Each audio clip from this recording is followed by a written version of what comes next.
Et je vous demande d'accueillir et d'applaudir Serge Morvan, commissaire général à l'égalité des territoires. Serge Morvan.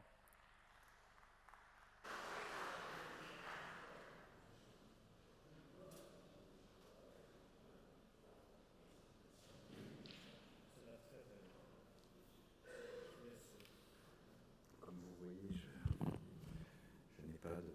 Mais justement. Alors c'est vrai qu'on a esquissé hier cette collaboration importante et nécessaire pour la cohésion des territoires, du travail de l'interaction entre le rural et l'urbain. Et c'est vrai qu'on attend beaucoup du commissaire justement en général de l'égalité du territoire, que dans l'agence, la future agence nationale de la cohésion des territoires, on puisse prendre en compte la voix des pôles territoriaux et des pays qui aujourd'hui sont certes à la fois réceptacles de projets venant d'autres échelles administratives et aussi force de proposition par rapport justement aux contours de leur territoire parce qu'ils les connaissent très très bien et on ne voudrait pas justement qu'ils soient oubliés dans la future agence nationale de la cohésion des territoires.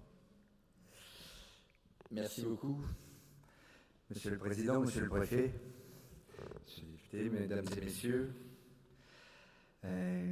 D'abord, c'est un grand plaisir pour moi d'être là.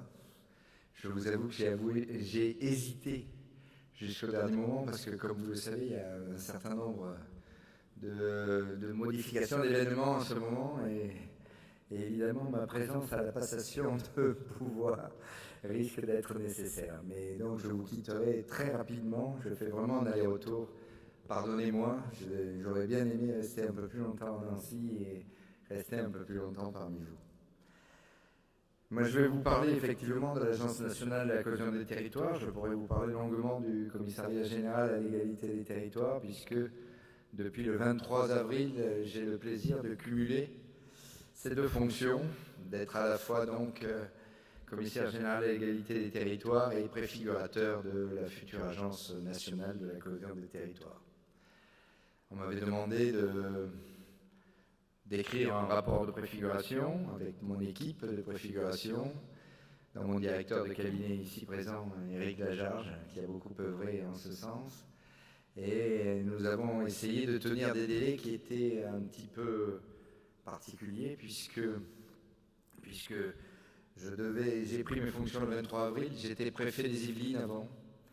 Et avant, j'avais été directeur général des collectivités locales et directeur de cabinet d'André Valigny, qui était secrétaire d'État donc à la réforme des territoires, à la réforme territoriale.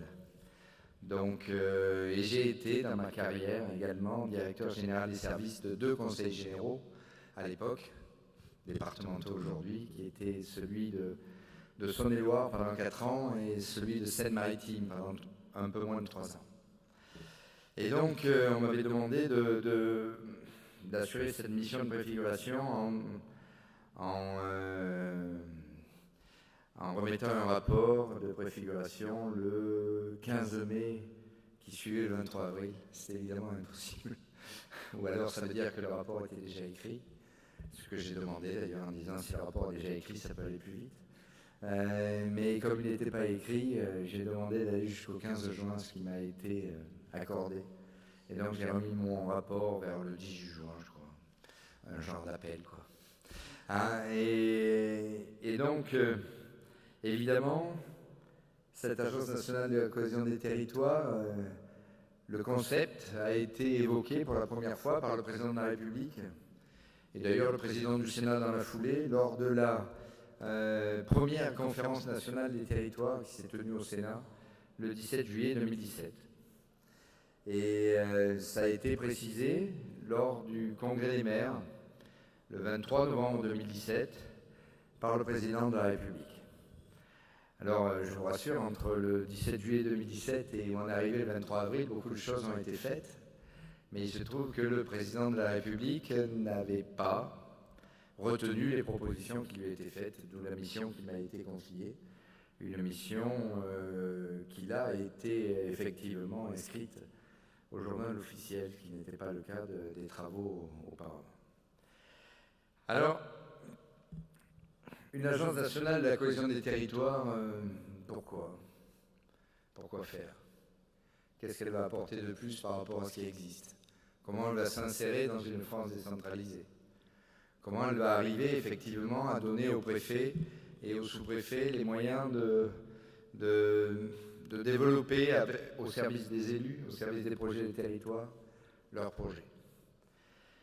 Ces questions sont des questions évidemment fondamentales et premières avant de rentrer dans comment on fait. Il faut d'abord savoir si on fait et pourquoi on fait. Alors, évidemment, je vous ai dit mon parcours. Le débat sur la décentralisation jusqu'où, la légitimité de l'intervention de l'État sur le territoire, c'est un débat que j'ai et que je pratique encore et que j'ai beaucoup pratiqué, évidemment, et qui donne lieu à des réponses très diverses, selon la personne qui les conduit. Parfois, d'ailleurs, il peut y avoir deux réponses différentes de la même personne suivant le contexte dans lequel on est, et c'est tout à fait normal. Mais moi, ce débat-là, aujourd'hui, il m'intéresse, bien sûr, parce que je pense qu'il est à la fois un présent, la France est d'origine décentralisée, et un avenir, parce que la décentralisation se construit tous les jours, y compris par la collaboration, la coopération qu'il peut y avoir entre les divers territoires ou les divers niveaux de collectivités territoriales ou les diverses collectivités territoriales. Mais aujourd'hui, ce qui m'intéresse, c'est de savoir, est-ce que, partout en France, au moment où on parle, là, à l'instant, si un territoire a des projets, si les élus ont des projets, est-ce qu'ils arrivent à les faire aboutir à chaque fois? Est-ce que, par un genre de main invisible, c'est une métaphore que j'emploie souvent, par une sorte de main invisible, on a des besoins d'un côté et des réponses de l'autre, sans que l'État intervienne? Si c'est le cas, évidemment, l'agence ne sert à rien. Mais ce n'est pas le cas, et vous le savez. Aujourd'hui, il existe beaucoup de territoires qui ont des projets politiques, qu'ils n'arrivent pas à traduire en stratégie territoriale d'action, des projets à un niveau plus élaboré ou plus avant pour être maître d'ouvrage de ces projets. Quand je dis maître d'ouvrage, ce n'est pas uniquement des investissements, ça peut être aussi des projets de fonctionnement, des projets intellectuels, ce n'est pas uniquement du bâtiment. Et aujourd'hui, on n'y arrive pas. On n'y arrive pas toujours. Alors pourquoi on n'y arrive pas? Pour plusieurs raisons. La première, c'est que malgré la décentralisation, malgré les efforts dont je viens de parler, il peut y avoir des politiques différentes menées par les uns et les autres, les divers niveaux de collectivité territoriale, et ça ne coïncide pas toujours. Il peut y avoir aussi, et souvent, des difficultés pour avoir les moyens de monter les projets, ce qu'on appelle aujourd'hui le mot valise, l'ingénierie territoriale. Alors l'ingénierie, qu'elle soit évidemment stratégique, qu'elle soit de maîtrise d'ouvrage technique, comme je l'ai dit, qu'elle soit financière, parce que tous les projets ne retrouvent pas leur financement, ou qu'elle soit technique plutôt plus en aval, c'est-à-dire la maîtrise d'œuvre, ou l'assistance à la maîtrise d'œuvre. Mais là, sur cette dernière partie, on a beaucoup de cabinets, d'études, de structures d'études, ce que j'appellerais l'ingénierie privée. Donc il faut évidemment rester dans le droit de la concurrence. Il faut laisser leur chance à cette ingénierie privée. Il faut laisser sa chance à cette ingénierie privée. Donc la partie agence, si j'ose dire, elle est quand même plus en amont que la maîtrise d'œuvre et l'assistance à la maîtrise d'œuvre. Et donc il y a cette difficulté à trouver les moyens, les spécialistes, quand je dis spécialistes, de divers niveaux, de divers niveaux d'expertise, pour monter ces projets, pour arriver à les mettre en œuvre, les faire aboutir. Et la deuxième raison, souvent, pour laquelle ces projets n'aboutissent pas, c'est qu'en fait, les élus n'arrivent pas à trouver leur chemin dans le maquis des procédures, des divers niveaux d'intervention des services de l'État, comme des opérateurs qui n'ont pas les mêmes règles d'intervention qui ne sont pas représentés par la même personne, et qui sont difficilement coordonnés parce que ce n'est pas facile de coordonner des opérateurs différents qui relèvent de ministères différents, même quand on est préfet et même quand on a chevillé au cœur et au corps cette envie de mettre ensemble tous les services et tous les opérateurs de l'État au service des projets des territoires. Et donc, la création de l'agence, c'est pour répondre à ça, en fait. C'est pour répondre à ce que je viens de dire. Comment on met en place effectivement une offre de service, une offre d'ingénierie, et comment on arrive à coordonner, mieux encore qu'aujourd'hui, l'action de l'État et de ses opérateurs. Comment on arrive effectivement à parler d'une seule voix. Comment on arrive à donner aux élus la sensation, mais c'est plus que la sensation, la réalité, qu'ils sont écoutés. Que la première chose qui compte pour nous, c'est leur projet politique, parce qu'ils ont été élus, parce qu'ils sont les mieux placés pour mener ces projets au service de leur population. C'est à eux d'abord de le dire, et ce n'est pas à nous de faire... Je vais prendre un exemple, le directeur général de l'ANRU est à Marseille en ce moment, je le rejoins demain, donc je pense qu'il ne m'en voudra pas. Mais à l'ANRU, pour bénéficier d'une subvention, il faut avoir une proportion de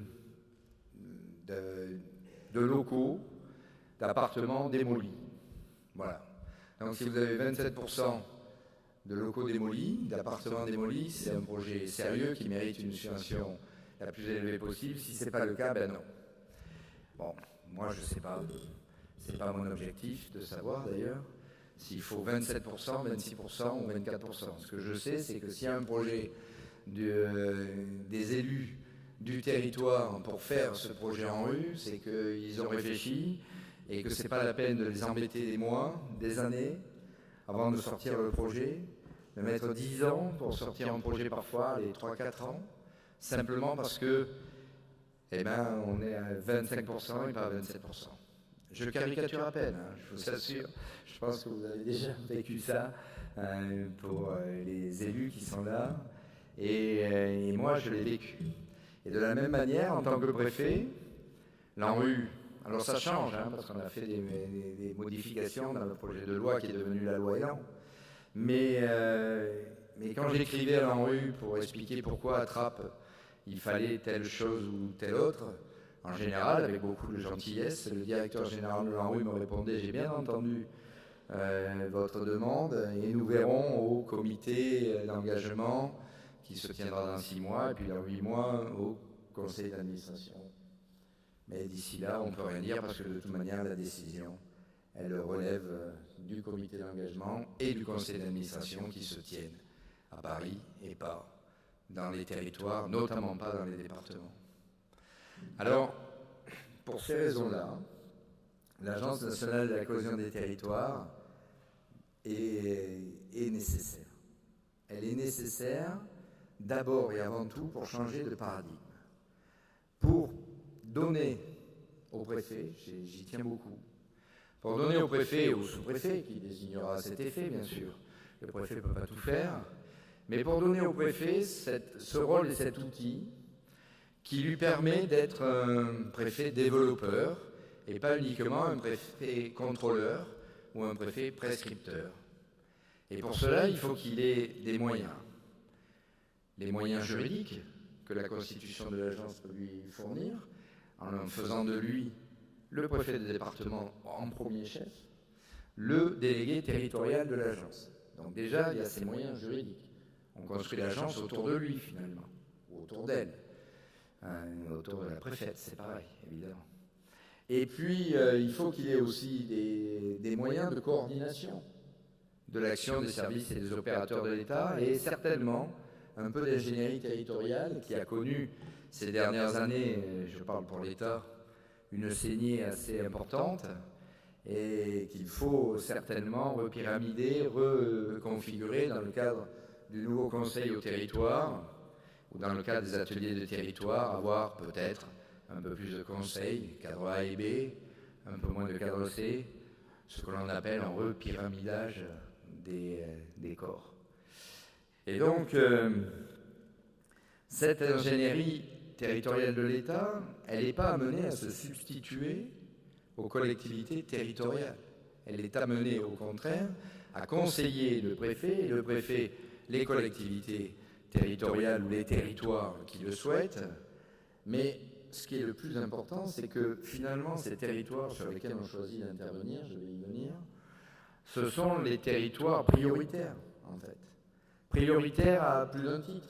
Soit parce qu'ils ont besoin d'une action renforcée, parce qu'ils souffrent d'un besoin de rattrapage, parce qu'ils sont dans des zones où ils ont encore moins que les autres des moyens d'avancer leur projet, et que de ce fait, il faut rattraper ce retard qu'ils ont pris dans leur trajectoire propre. Mais ils peuvent avoir aussi des projets d'innovation, des projets nouveaux. Ils ont envie de construire autour alors des maisons de services au public, des tiers-lieux. Ils ont envie de construire leur trajectoire. Et ils peuvent avoir tout à fait cette ambition, et c'est légitime et nécessaire. Ce qui est important pour nous, c'est de pouvoir dire, vous avez ce besoin-là, nous on peut vous aider. Mais on va mettre autour de la table, évidemment, tous les intervenants. Donc évidemment le conseil régional, le conseil général, enfin départemental, évidemment les pays ou tous ceux qui sont pôles territoriaux, évidemment les EPCI, pour essayer d'abord de faire appel à l'ingénierie locale, aux ressources locales, à la coopération locale. Et donc pour cela, il va falloir faire, et je sais qu'en Meurthe-et-Moselle, vous étiez pas mal avancé là-dessus, un recensement finalement de tous les moyens d'ingénierie locaux qui sont susceptibles d'être mis en œuvre au service de projets des territoires.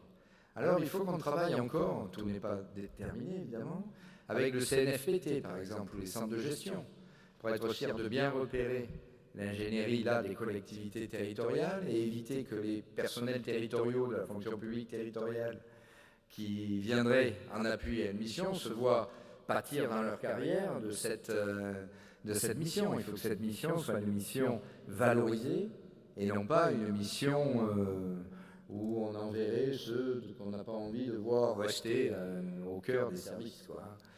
Donc ça, il faut éviter ça, évidemment. Donc le premier niveau, c'est un niveau départemental, en fait. C'est quoi? Les élus porteurs de projets des territoires et le préfet qui se rencontrent et qui, à partir du projet politique de l'élu, essaie de déterminer quels sont les premiers besoins et qui ensuite met autour de la table un peu tout le monde pour voir comment on peut créer les conditions pour aboutir. Et bien sûr qu'il faut qu'on ait autour de nous des moyens, en effectif, mais aussi financiers, évidemment. Et là, je crois que vous avez vu Olivier Sichel, je ne sais pas si vous l'avez vu ce coup-ci, mais il est venu il n'y a pas si longtemps, qui est le directeur général de la Banque des Territoires. Et évidemment, l'Agence nationale de la cohésion des territoires et la Banque des territoires, dont la création sont quasiment simultanées, à quelques mois près, sont évidemment dans la même démarche, qui est une démarche qui change ce qu'on fait depuis des années, beaucoup trop descendant. Et je le dis moi-même, j'ai été directeur général des collectivités locales, donc j'assume ma part de responsabilité en la matière. Mais pour faire... alors les sénateurs, j'ai vu le groupe RDSE ce matin, qui porte une proposition de loi de création de la NCT, j'y reviens tout de suite. Ils appellent ça la verticalité vertueuse, dans ce sens, quoi. Dans ce sens, c'est pas vertueux, dans ce sens, ça l'est. Donc, tant mieux si c'est ça. Tant mieux si c'est ça. Moi, ce qui est intéressant, c'est à la fois la verticalité et l'horizontalité, évidemment. On va le faire sur un territoire donné, ça c'est horizontal, et avec évidemment de temps en temps, et lorsque c'est nécessaire, une verticalité liée au fait que parfois, localement, vous ne trouvez pas tout ce dont vous avez besoin comme ressources pour faire de l'ingénierie, qu'elle soit technique ou financière. Et là, il y a un niveau régional qui doit permettre, autour d'une task force, c'est comme ça qu'on a dit, autour du SGAR et du préfet de région, non pas de faire à la place des préfets de département, mais de projeter au niveau des préfets de département des aides qu'il n'y a pas toujours au niveau départemental. Parce que les besoins sont parfois très spécifiques. Et voilà, si vous avez besoin d'un spécialiste de sujets qui ne reviendrait que tous les 15 ans, vous n'avez pas envie forcément d'embaucher ce spécialiste, parce que sinon, pendant tout le reste du temps, il va faire autre chose, il va dépérir, péricliter. C'est la même chose évidemment au niveau national avec le CEREMA. Là, vous avez des spécialistes qui peuvent faire les voiles du viaduc de Millau, quoi. Et bon, le viaduc de Millau, on n'en crée pas un tous les 4 matins. Donc, il faut qu'il puisse être uniquement au niveau national et qu'on puisse le projeter au niveau local. Alors, quand je dis projeter au niveau local, encore une fois, il ne s'agit pas pour l'État de dire aux élus ce qu'ils doivent faire. C'est vraiment très, très important. L'agence, c'est exactement l'inverse. L'Agence nationale de la cohésion des territoires. Exactement l'inverse. Et ça, c'est fondamental. Mais il s'agit par contre de pouvoir aider à sortir un projet. Il s'agit de dialoguer aussi au niveau local. Alors évidemment, on pourrait... C'est pas toujours facile de dialoguer avec un préfet ou avec un sous-préfet quand on est un élu. C'est pas... Voilà, ça peut être la faute de l'un, la faute de l'autre. Je ne dis pas que partout, ça sera idyllique. Je dis simplement que c'est peut-être plus facile de travailler au niveau local entre les élus et le préfet ou le sous-préfet que de monter à Paris à chaque fois, voir le CGET, le DGCL ou les ministères, les cabinets, et revenir en ayant une réponse mi-figue, mi-raisin de personnes qui ont beaucoup de bonne volonté, beaucoup de compétences, mais qui ne connaissent pas le terrain, comme peut le connaître le préfet, le sous-préfet ou les élus, évidemment, au service de leur population.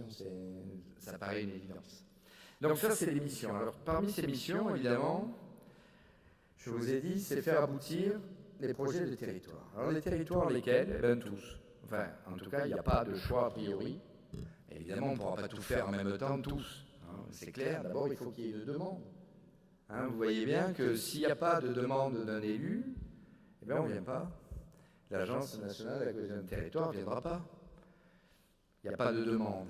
Il n'y a pas de demande ni de la population, ni de l'élu, ni de ses collègues à côté. Ben, c'est que ça doit bien rouler, il n'y a pas besoin de venir. Par contre, s'il y en a une, là, il faut qu'on puisse venir, il faut qu'on puisse faire des choix, évidemment, et ça se fait au niveau du préfet de département, et puis après, la régulation nationale et une régulation régionale, pour qu'on puisse, évidemment, réguler à la fois les budgets et les moyens disponibles, sinon on n'y arrivera pas pour faire tout en même temps. Mais c'est n'importe quel territoire, y compris d'ailleurs en Outre-mer, y compris d'ailleurs dans les territoires qui relèvent de l'article 74, de l'article 76 ou 77 de la Constitution, donc la Polynésie, la Nouvelle-Calédonie. Il n'y a pas de choix géographique particulier.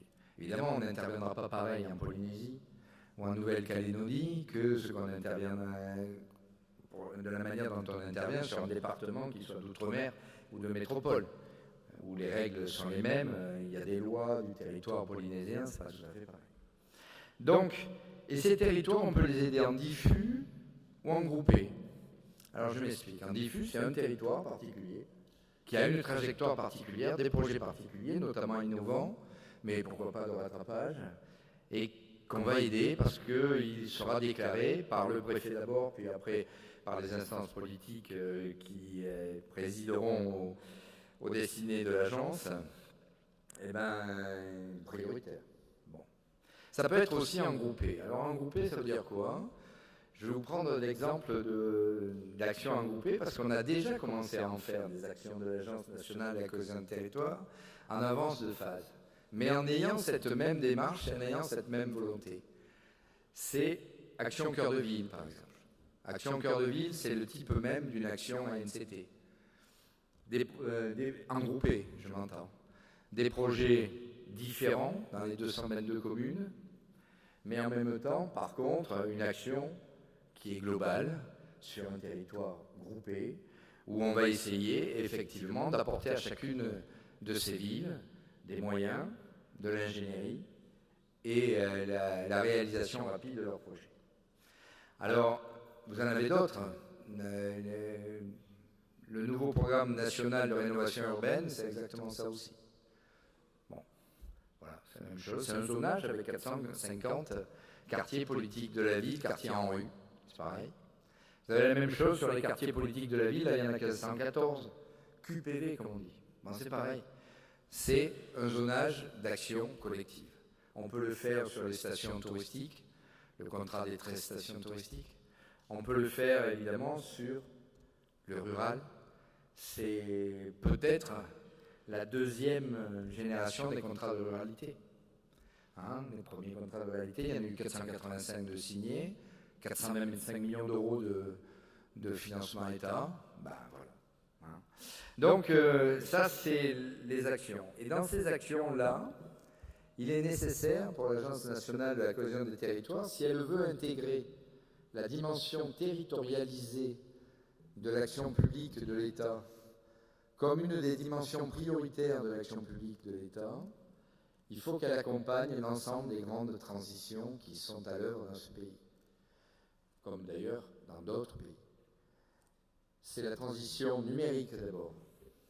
Ça veut dire qu'il faut que l'Agence nationale de la cohésion des territoires, pilote, copilote, joue un rôle majeur sur la couverture numérique du territoire, que ce soit le très haut débit, que ce soit le Wi-Fi mobile, comme on l'appelle, ou le New Deal mobile, comme on le dit aujourd'hui à l'anglaise, ou que ce soit les usages numériques de la mission SONUM, Société numérique, du secrétaire d'État au numérique. Donc ça, c'est la transition numérique. Ça veut dire quoi? Ça veut dire que ces missions vont être transférées à l'agence, à l'Agence nationale de la cohésion des territoires, pour le dire autrement. C'est la même chose sur la transition écologique. Les contrats de transition écologique, il va falloir qu'ils deviennent des parties du contrat de cohésion territoriale. Même chose donc de transfert. C'est pareil pour la transition démographique, le vieillissement et l'accès aux soins, l'inégal accès aux soins. Donc l'agence, ça c'est écrit dans la proposition de loi, l'Agence nationale de la cohésion des territoires doit participer de manière majeure au plan santé du ministère de la Santé et des Solidarités, et donc participer, quand je dis participer, c'est plus que ça, au renforcement territorial de l'accès aux soins. Alors c'est lié avec le numérique aussi pour partie, on le voit bien, mais il n'y a pas que ça. Il y a aussi la transition spatiale et territoriale, c'est-à-dire le désenclavement et les mobilités. Et donc il faut que ça soit lié. Et évidemment, tout ce que l'on fait aujourd'hui dans les mobilités, tout ce qu'on a prévu demain dans la loi d'orientation pour les mobilités, doit être lié. Et hier, je recevais le directeur général des infrastructures terrestres et maritimes pour qu'on parle ensemble de French Mobility, etc. etc. Bon, pour qu'on essaie de mettre en place un travail commun, Agence nationale de la cohésion des territoires, ministère des Transports, sur cette transformation plutôt là, spatiale et territoriale. C'est la même chose avec la SNCF. Bon, voilà. Et dernière mission que la NCT doit assurer, c'est une mission de veille et d'alerte, d'abord départementale, ensuite régionale, et enfin nationale. Ça veut dire quoi? Ça veut dire qu'aujourd'hui, trop de décisions sont prises en silo par les ministères et les grands opérateurs de l'État, qui touchent les territoires de manière parfois cumulative, ce qui à la fin fait sortir parfois un territoire de sa bonne trajectoire et fait un effet centrifuge sur le territoire. Je m'explique. Quand en plusieurs semaines, plusieurs mois, un territoire doit subir le déménagement de son hôpital, la fermeture de sa maternité, la fermeture de sa trésorerie, la fermeture de sa base aérienne. Là, ce que je viens de dire, c'est un cas réel. C'est Châteaudun, en Eure-et-Loire, il y a quelques semaines de ça. Donc, ce n'est pas une vue de l'esprit. Eh bien, il faut qu'on soit le préfet d'abord, mais aussi l'ensemble des administrations de l'État déjà, puisque c'est des décisions d'État. Ou d'opérateurs d'État, qu'on soit au courant le plus tôt possible, aujourd'hui on ne l'est pas vraiment, et qu'on puisse effectivement accompagner ces décisions, voire pourquoi pas les retarder, les repousser, jouer sur l'étalement, enfin, etc., etc. Un genre de, si vous me permettez l'expression, de conseil d'évaluation des normes, que j'ai bien connu quand j'étais DGCL, mais là un conseil d'évaluation des implantations de services publics, pour le dire. Service public d'État. Mais c'est lié aussi avec l'idée des départements. On sait parfaitement aussi qu'on doit, dans ce En France, on a une vingtaine de départements qui ont besoin d'une action renforcée, qui ont besoin d'une mobilisation générale. Ils sont pour l'essentiel ruraux, mais ils peuvent être ruraux et avoir, ils peuvent être urbains et avoir une partie rurale qui a des difficultés. On y trouve aujourd'hui la Creuse, la Nièvre, les Ardennes par exemple. Donc, vous voyez le type de département, mais c'est aussi le département du Nord et du Pas-de-Calais sur le bassin minier du Nord-Pas-de-Calais. Ce n'est pas uniquement des départements ruraux ou uniquement ruraux. C'est des endroits, c'est des territoires où on a besoin d'une action renforcée, d'une mobilisation. Donc ça, c'est certainement un des programmes qui sera lancé dans les quelques mois à venir. Évidemment, là, je m'avance un peu, je ne sais pas quel est le remaniement ministériel, je ne sais pas comment ça va se passer après, mais comme je vous l'ai dit dès le début, c'est une volonté du président de la République de créer l'agence, et c'est une lettre de mission qui m'a été donnée par le Premier ministre et pas par un ministre. Donc ce qui veut dire que normalement, malgré un remaniement ministériel, les missions vont perdurer. Dernière, parce que je vois l'heure qui passe, dernier élément que je voulais dire, comment va-t-on créer l'agence? D'abord par des dispositions législatives. Il y a des dispositions législatives nécessaires. Ensuite, pour ceux qui ont lu une partie de mon rapport ou au moins la synthèse, je proposais 2 types de scénarios.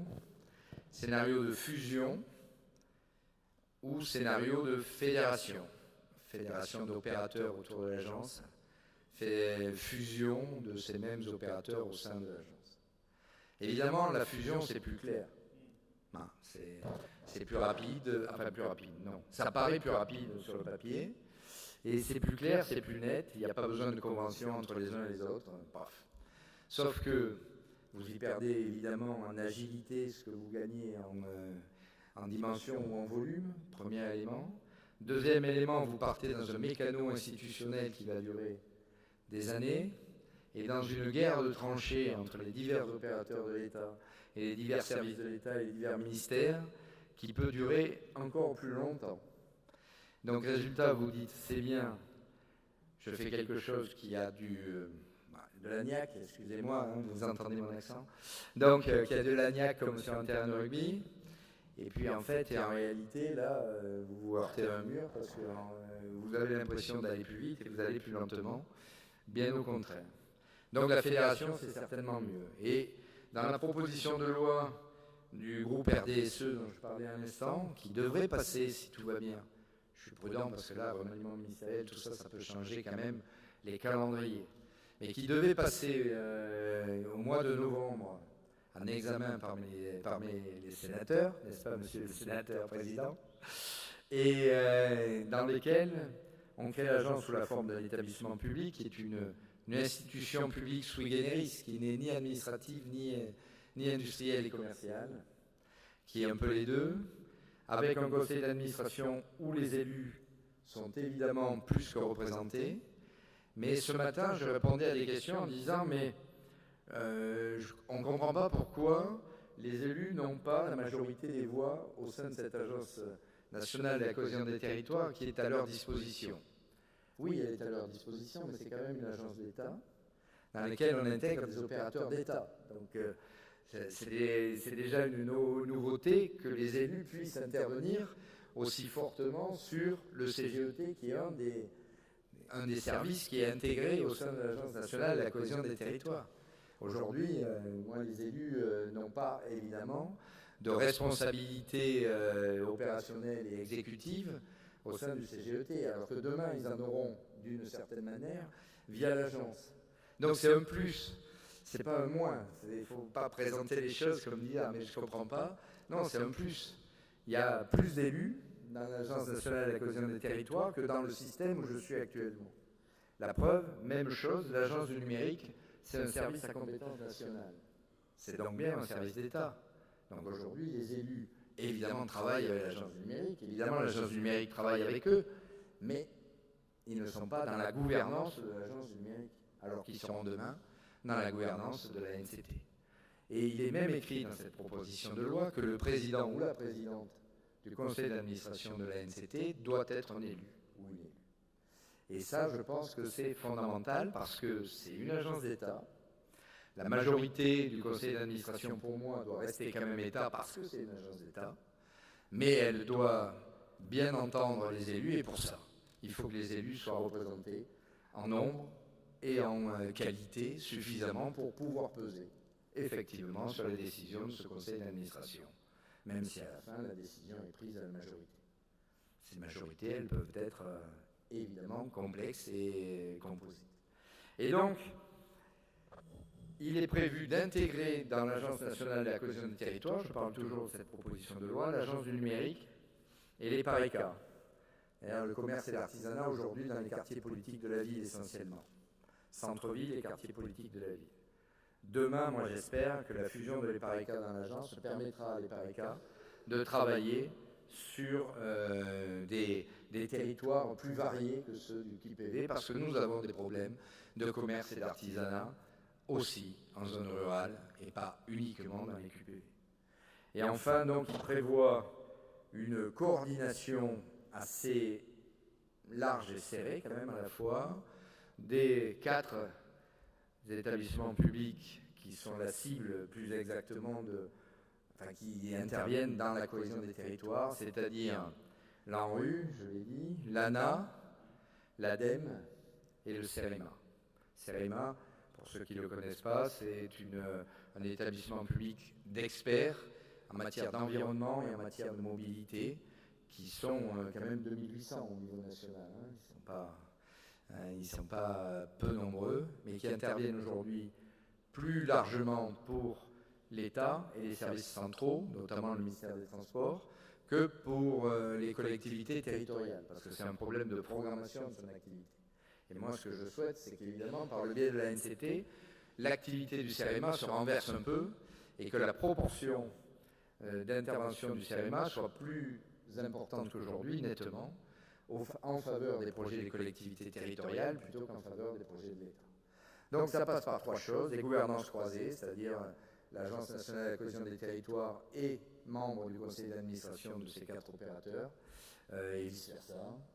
Et le directeur général ou la directrice générale de l'Agence nationale de la cohésion des territoires réunit un comité d'action territoriale qui est en fait un comité exécutif avec ces 4 directeurs généraux pour pouvoir retrouver ensemble une vraie coordination, ce qui permettra pour les préfets au niveau local de s'appuyer sur ce qui a été dit par ce comité d'action territoriale. Et il y a enfin des conventions d'objectifs de moyens qui doivent prévoir un droit de tirage d'une certaine manière sur les actions territorialisées de ces 4 opérateurs pour que ces opérateurs interviennent sur les territoires prioritaires dont on vient de parler, la NCT, désignés par les autorités politiques et par le conseil d'administration.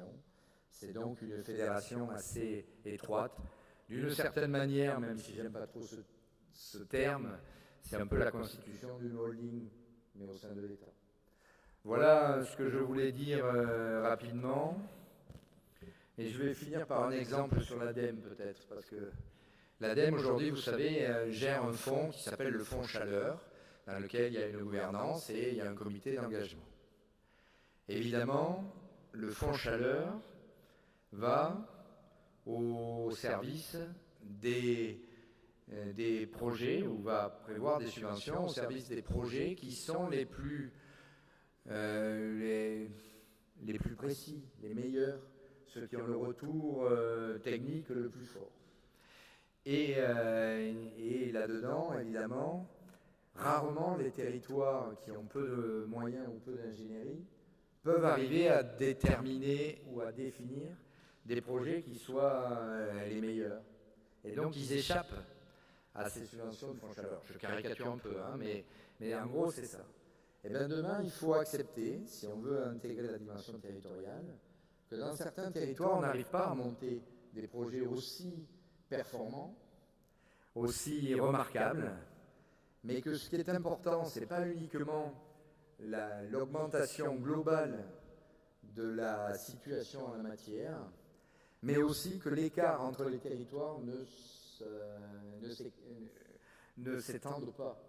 Et que donc on puisse prendre certains des territoires avec des projets un peu moins élaborés, un peu moins performants, mais qui permettront de ne pas créer de nouvelles inégalités territoriales. Et c'est ça, d'une certaine manière aussi, le rôle de l'Agence nationale de la cohésion des territoires vis-à-vis de l'ADEME, par exemple. J'ai pris l'ADEME au hasard, mais c'est la même chose pour le CMA, c'est la même chose pour l'ANA, c'est la même chose pour l'ANRU.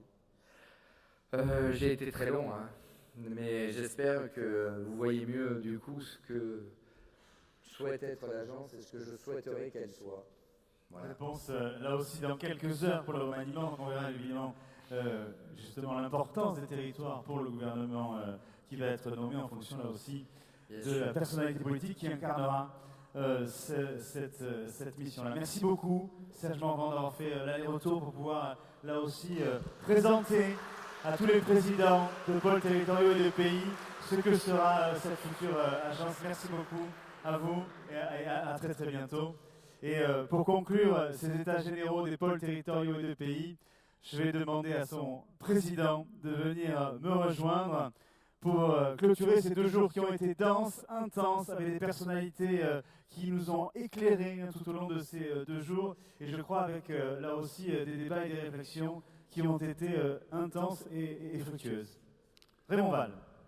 Bien, je remercie pour tous ceux qui ont résisté, puisque, comme l'a rappelé notre animateur, ces 2 journées ont été très denses. Alors je voudrais quand même saluer Monsieur le Préfet et de votre présence, et bien sûr notre commissaire général à l'aménagement du territoire.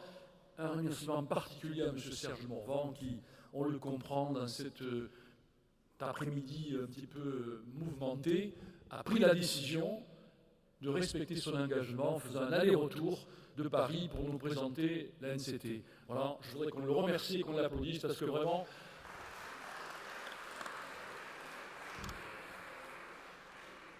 Je n'avais pas prévu de commencer par ce sujet, mais comme je sais qu'il va nous quitter très rapidement, j'ai lu son texte. Et c'est vrai que d'abord, vous avez pu vous rendre compte que cet homme a beaucoup d'expérience et qu'il en parle avec conviction et avec une volonté de vraiment répondre à la consultation qu'il a faite. Puisque, avant d'écrire son texte, il a consulté un certain nombre d'associations d'élus, et puis d'autres, bien sûr.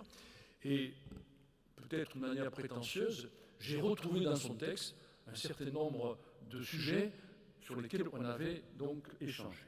Ce qui me paraît important, c'est qu'il a donc balayé rapidement le fait que, pour la première fois, peut-être depuis longtemps, on allait se préoccuper de ce qui se passait sur le terrain et de prendre l'avis des hommes et des femmes qui sont élus. Alors ça nous va bien. Il a aussi rappelé que ces élus n'étaient pas seuls sur un territoire et qu'il y avait aussi des forces vives pour aller très très vite sur un territoire et que c'était peut-être aussi important de leur faire partager ce projet de territoire. Tout ceci pour dire que tout au long de ces 2 jours, je ne sais pas si vous l'avez ressenti comme moi, mais je pense que les choses bougent et que nous avons bien fait de nous entêter à penser que la politique, la vraie politique, c'est celle que l'on partage avec les habitants d'un territoire et celle qu'on construit avec les élus. Donc, ces territoires de projet, portés par des PETR et par des pays, ils comportent bien sûr des conseils de développement, ils comportent des GAL, autant d'hommes et de femmes qui viennent, qui se réunissent, qui font abstraction de leurs différences et qui sont capables de se réunir pour défendre l'intérêt général. Et je crois que M. Serge Morvan l'a compris. Et c'est vrai que ses fonctions antérieures ont fait qu'il a participé à ces 2 lois qui ont modifié le paysage, la MAPTAM et la loi NOTRe. Il était DGCL à cette époque-là.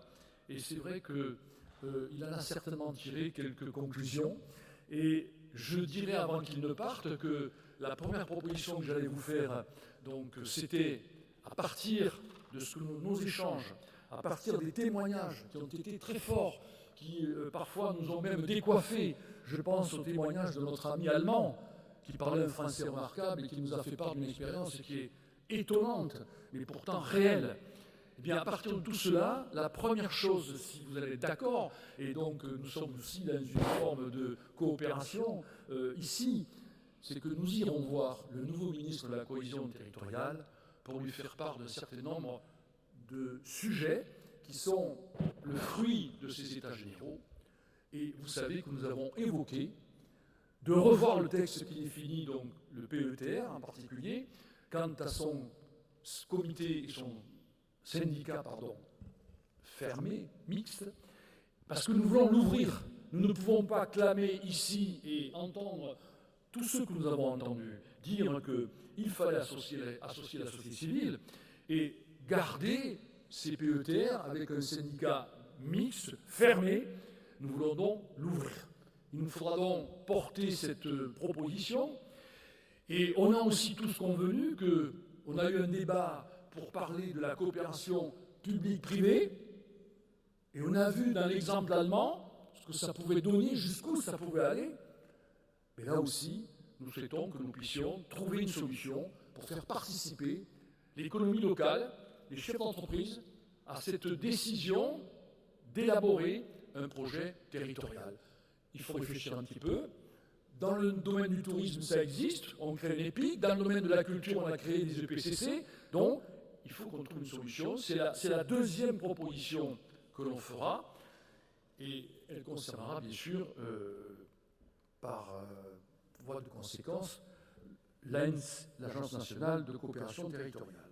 Enfin, je voudrais également vous dire que ce qu'on a entendu aujourd'hui en particulier est quand même très encourageant, puisque nous avons d'une part entendu Chantal Joanneau répondre favorablement à notre demande.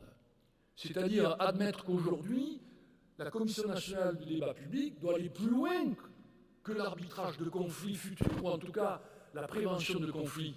Elle doit peut-être se préoccuper aussi des décisions qui sont importantes. Cette fracture territoriale dont on parle tant, pourquoi, effectivement, n'interviendrait-elle pas pour essayer d'éclairer les élus et les citoyens qui s'engagent dans un projet de territoire? Et la proposition qui lui a été faite de dire, bon, cette fracture dont on parle beaucoup, le déménagement des métropoles sur les territoires, la désespérance de la ruralité, l'inégalité du partage des richesses, c'est tout ce qu'on voudra.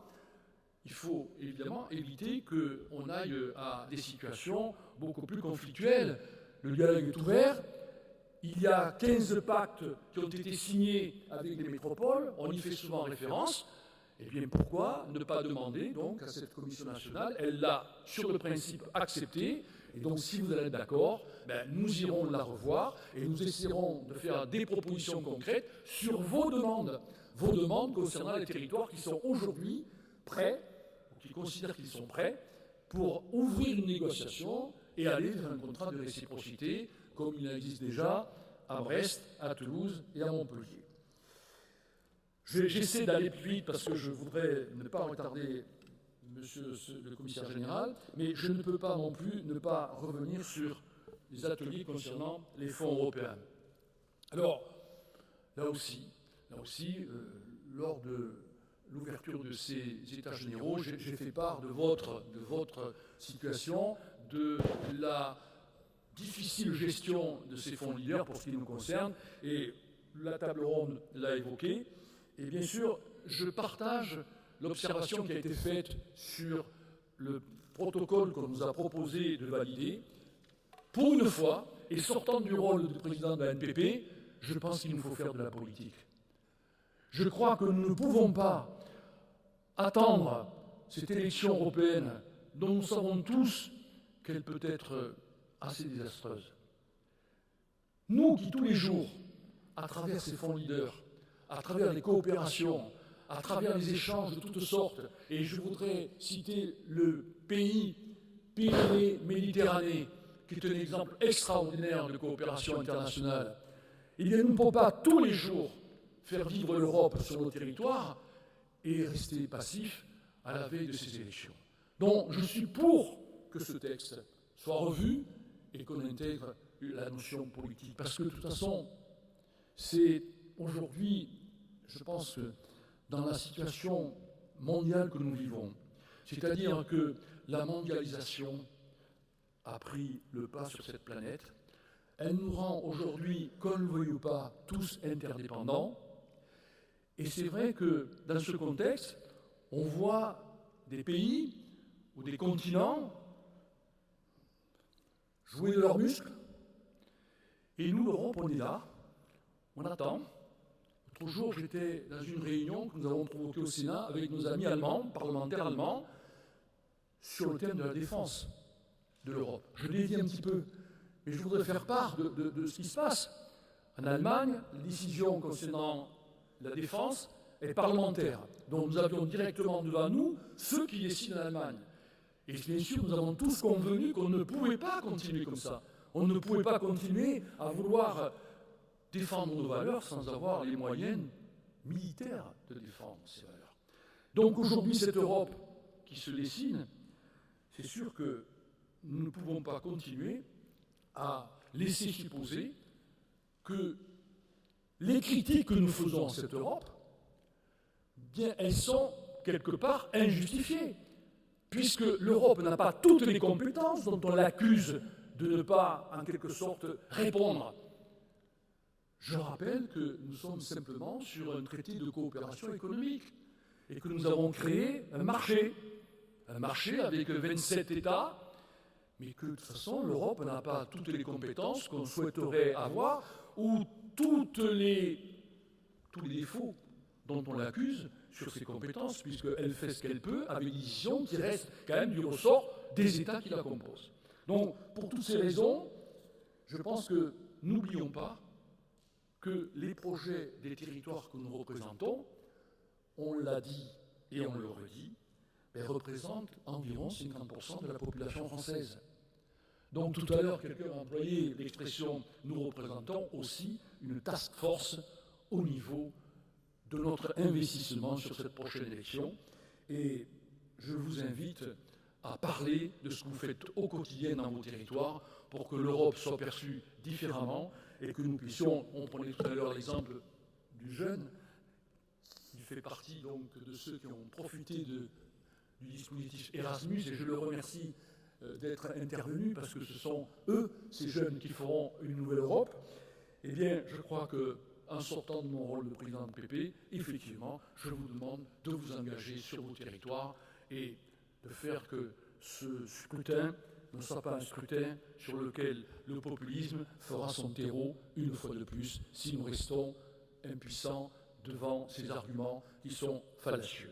Donc voilà, je sais que je suis sorti un petit peu de mon rôle, mais je tenais à vous le dire et à vous dire que nous repartons de ces États généraux, je crois convaincus que nous avons participé et que nous allons surtout demain encore plus participer à créer cette dynamique que notre pays a besoin. Chacun dans nos territoires, nous allons continuer, pour ceux qui ont déjà un projet, avec cette nouvelle agence, à pouvoir les réaliser. Pour ceux qui n'en ont pas, l'élaborer ces projets. Et ce n'est qu'à partir de ces territoires de projet et la force de ces territoires de projet que nous contribuerons, à condition bien sûr que nous retrouvions un dialogue avec les collectivités. Et je fais allusion à ce problème difficile aujourd'hui entre les régions de France et le gouvernement. Je pense que le prochain gouvernement devra régler ce désaccord. Et c'est vrai qu'il n'y a de solution possible, il n'y a de résultat possible, il n'y a de compromis possible que dans le respect de chacun.